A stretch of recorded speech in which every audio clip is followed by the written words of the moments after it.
और हंगामे की खबर आज संसद से भी आई। सत्ता में अब बात उस संसद सत्र की भी कर लेते हैं जो 25 नवंबर को शुरू होने के बाद से अब तक अपने मूल काम को करने में असमर्थ रहा है। हर दिन की तरह संसद की कार्यवाही से पहले संसद परिसर में आज भी पोस्टर वॉर हुआ। विपक्ष की तरफ से देश नहीं बिकने देंगे के पोस्टर दिखाए गए।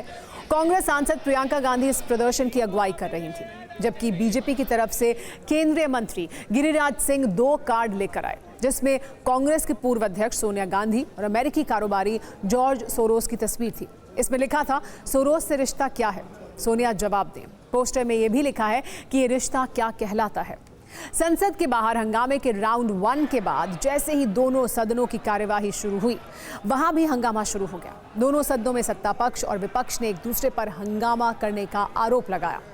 राज्यसभा में जेपी नड्डा और मल्लिकार्जुन खड़गे एक दूसरे के आमने सामने थे। कांग्रेस अध्यक्ष मल्लिकार्जुन खड़गे ने सदन में कामकाज को लेकर सवाल उठाया। भारत सरकार अब बिजनेस शुरू करने के लिए दे रही है 20 लाख रुपए तक का लोन, वो भी बिना किसी गारंटी के। ज्यादा जानकारी के लिए अभी डाउनलोड करें फ्रीडम ऐप। और दावा किया कि सत्ता पक्ष की ओर से नारेबाजी जारी रहने के कारण सदन में कामकाज ठीक से नहीं चल पा रहा है। जबकि जेपी नड्डा ने पूछा कि कांग्रेस को यह बताना चाहिए कि जॉर्ज सोरोस का सोनिया गांधी से क्या संबंध है। नड्डा ने यह भी कहा कि देश की जनता कांग्रेस को माफ नहीं करेगी। विपक्ष ने चेयरमैन का अपमान किया है, हम निंदा प्रस्ताव लाएंगे। जबकि खड़गे का कहना है कि बीजेपी असली मुद्दों से देश का ध्यान भटकाने का काम कर रही है। खड़गे सदन में बोल ही रहे थे, तभी दोनों तरफ से हंगामा हो रहा था, जिसके कारण सभापति धनखड़ ने राज्यसभा को स्थगित कर दिया। हंगामा लोकसभा में भी हुआ। बीजेपी की तरफ से सांसद निशिकांत दुबे ने जॉर्ज सोरोस और सोनिया गांधी का नाम लेकर कांग्रेस पर तीखे हमले किए, जिसके बाद हंगामा इतना बढ़ गया कि सदन को स्थगित करना पड़ा।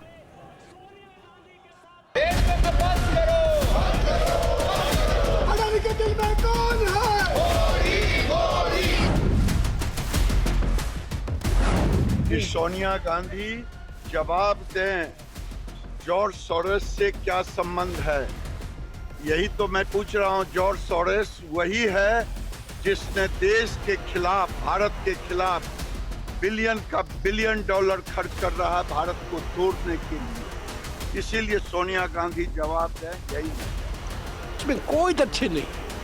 ये अडानी के मामले से ध्यान हटाना चाहते हैं, उसका जवाब नहीं देना चाहते हैं। जेपीसी की मांग का नजरअंदाज किया जा रहा है और अडानी के मामले में जो रोज कुछ ना कुछ नए खुलासे आते हैं, उस पर प्रधानमंत्री ने, सरकार ने अपनी चुप्पी नहीं तोड़ी है।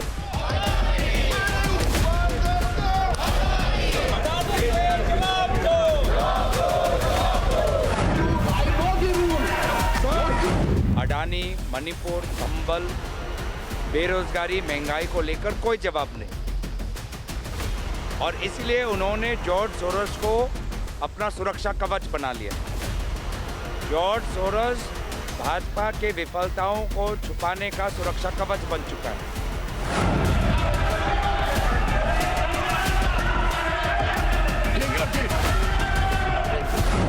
जो इन्होंने कल प्रेस कॉन्फ्रेंस किया, वो इस बात को भी बताता है कि मूल मुद्दे से देश को भटकाने का प्रयास है। देश जानना चाहता है कि इस हाउस की वरिष्ठतम नेता कांग्रेस पार्टी की, उनका क्या संबंध है, सोनिया जी का क्या संबंध है सोरोस से।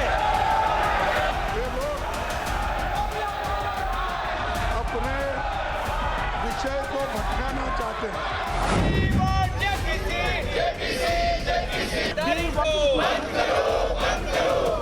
ये कांग्रेस भी नहीं चाहता, बीजेपी भी नहीं चाहता, हम लोग क्या करेंगे। तो आप लोग इस बात को रख रहे हैं। ममता बनर्जी हम लोगों को बता दिया, हाउस चलना चाहिए।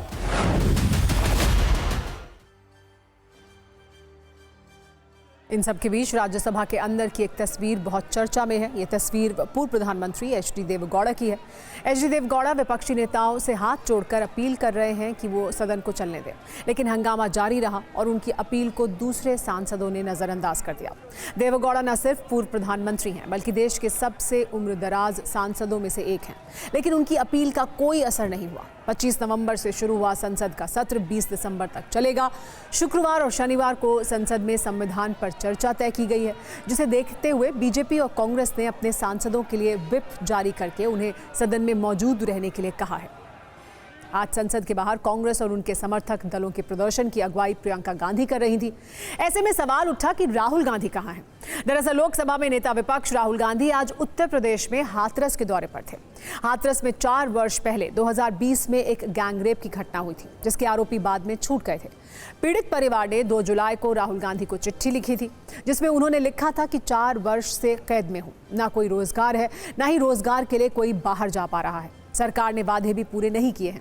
जिसके बाद आज अचानक 7 बजे राहुल गांधी उनसे मिलने हाथरस चले गए। 45 मिनट तक परिवार से बातचीत की और फिर वहां से निकल गए। राहुल गांधी ने मीडिया से कोई बात नहीं की। हालांकि बाद में राहुल गांधी ने एक सोशल मीडिया पोस्ट किया। उन्होंने लिखा, आज हाथरस जाकर 4 साल पहले हुई शर्मनाक और दुर्भाग्यपूर्ण घटना के पीड़ित परिवार से मिला।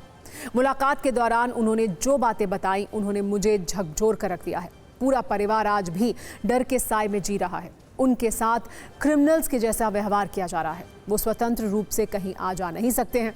बीजेपी सरकार ने अपने वादे पूरे नहीं किए हैं, लेकिन हम इन्हें न्याय दिलाने के लिए पूरी ताकत के साथ लड़ेंगे। पीड़ित परिवार को न्याय देने के बजाय सरकार उन पर तरह तरह से अत्याचार कर रही है। दूसरी तरफ आरोपी खुलेआम घूम रहे हैं।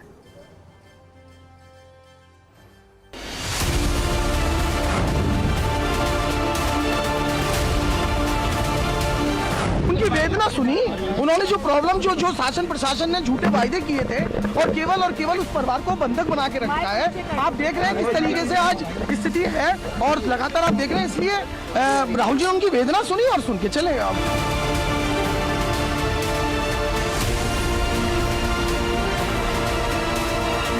हाथरस की घटना की सीबीआई जांच होकर के माननीय न्यायालय में मामला विचाराधीन है। उनको विचार करना चाहिए, मनन करना चाहिए, सोचना चाहिए और विपासना में चले जाना चाहिए कि क्या करना क्या नहीं करना है। पूरी तरह से वो फ्रस्ट्रेशन का शिकार है, मनोविकार का शिकार है। पीड़ित परिवार उसने बुलाया राहुल जी को, राहुल जी गए और राहुल जी ये देखने गए कि सरकार ने जो वादा किया था, योगी जी की सरकार ने वो वादा पूरा किया कि नहीं। जहाँ तक मेरी जानकारी है कि कोई वादा पूरा नहीं किया, हवा हवाई। कभी तो वो सेल्समैन के रूप में काउंटर में सामान बेचने लगते हैं और कभी उन्हें हाथरस की याद आ जाती है। स्थिर बुद्धि और समय पर कोई निर्णय ना लेना, ये उनकी कार्य पद्धति का परिचायक, उसी के अंतर्गत वो हाथरस गए। जहाँ जहाँ पीड़ा होगी, दुख होगा, आंखों में आंसू होंगे, खास तौर से दलितों के, पिछड़ेपन के, सबके खिलाफ, वहाँ निश्चित रूप से राहुल गांधी और प्रियंका गांधी और कांग्रेस का एक सिपाही जाएगा।